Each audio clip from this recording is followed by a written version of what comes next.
Now let's talk about the structural engineering. Structural engineering is a crucial branch of civil engineering that plays a significant role in construction and reinforcement of buildings, bridges, and other infrastructure that we use daily. It involves analyzing and designing load of bearings structures to ensure their strength, stability, and resilience against environmental forces such as earthquakes, floods, and strong winds. Let's start with the first key point. It is a subset of civil engineering. Structural engineering is a specialized field within civil engineering that focuses on designing and analyzing structures to ensure their safety and durability and ability to withstand various environmental forces. Simply put, it is a discipline responsible for the bones and muscle of structure, the essential components that provide support and strength. Moving on to the next point. It focuses on the bones and muscles of man-made structures.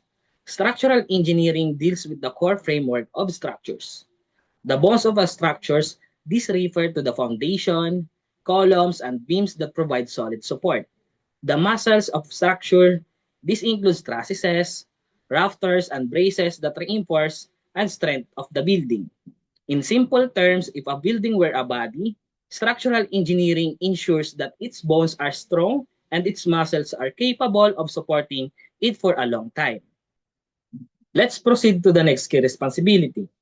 It calculates the strength and stability of load-bearing structures to withstand natural disasters such as earthquakes, floods, and strong winds.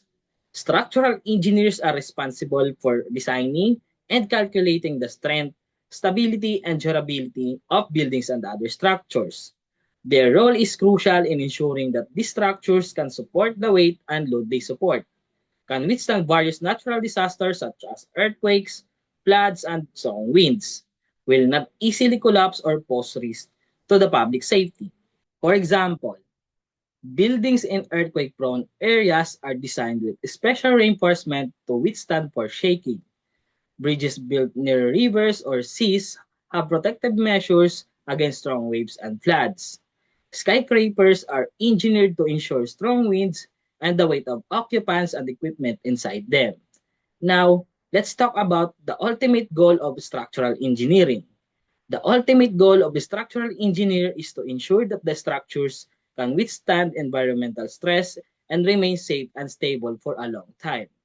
The primary objective of structural engineer is to guarantee the safety, stability, and durability of structures. This is important to prevent the collapse of buildings and bridges, protect the lives of people using the structures, ensure long-lasting infrastructure, reducing repair and replacement of costs.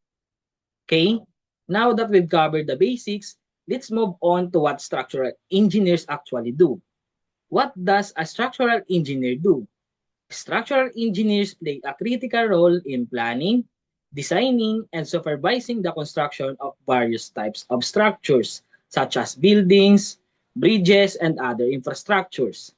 Structural engineers plan, design, and oversee the construction of structures. Structural engineers are responsible for planning, designing of structures, selecting the appropriate materials, and ensuring compliance with safety standards. Now moving on to the next responsibility.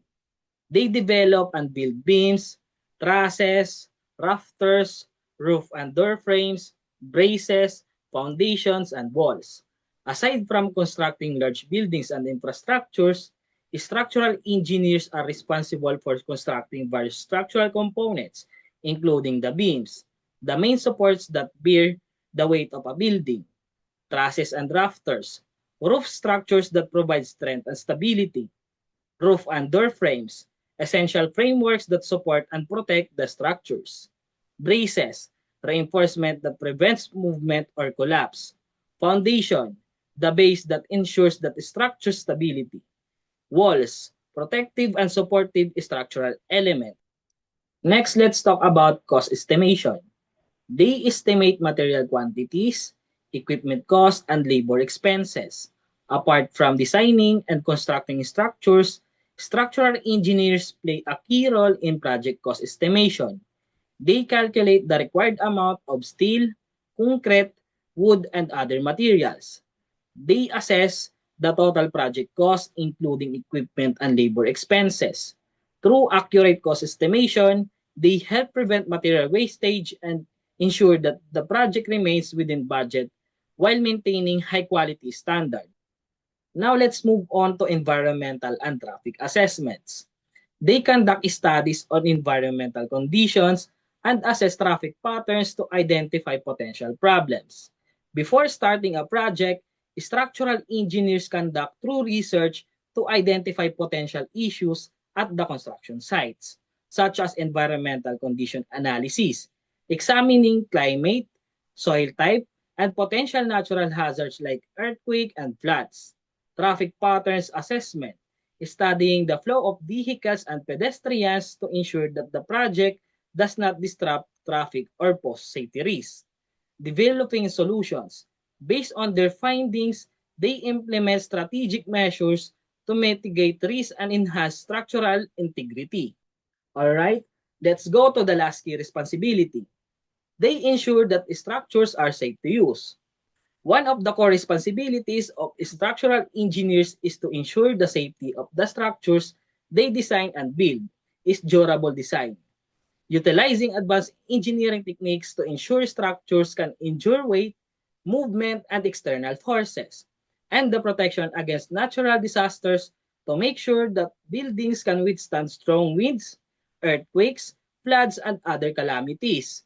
And lastly, to regular inspection and testing through conducting structural assessment to verify compliance with safety standards before public use.